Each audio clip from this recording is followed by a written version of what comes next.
Hello,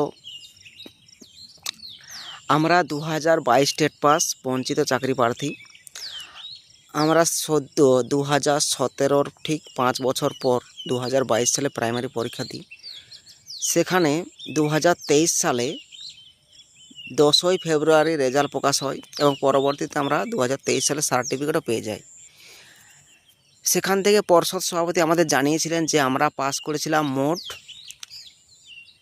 1.5 লক্ষ মতন। তো সেখান থেকে পরবর্তীতে 2023-এ 11ই আগস্ট বিএডরা প্রায় 1 লক্ষ মতন বাদ চলে যায়। পরবর্তীতে এনআইএস বাদ চলে যায় এবং একমাত্র 2 বছরের ডিএলএড প্রশিক্ষিত প্রার্থীরাই পড়ে থাকে। তাদেরকে নিয়ে সভাপতি বলেছিল যে বছরে 2বার নিয়োগ হবে, কোনো টেট পাস বসে থাকবে না। কিন্তু দেখো, আজ পর্যন্ত কিন্তু আমাদের নিয়োগ এখনও শেষ হয়নি।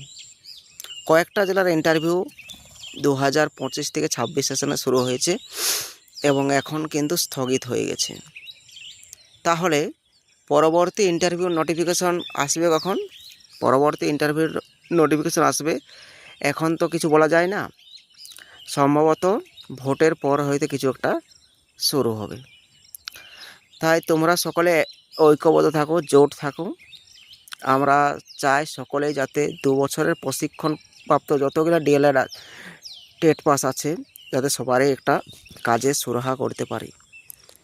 বিদেশদার নেতৃত্বে আমরা পরবর্তীতে ইন্টারভিউর জন্য নয়, ভ্যাকেন্সি বৃদ্ধি করার জন্য কিন্তু আমরা রাস্তায় নামব। আমাদের লক্ষ্য হবে ইন্টারভিউ নয়, আমাদের লক্ষ্য হবে 2022 সালে যতজন টেট পাস করেছে এবং 2 বছরের ডিএলএড তাদের যেন সকলের একটা কাজের ব্যবস্থা করা হয়।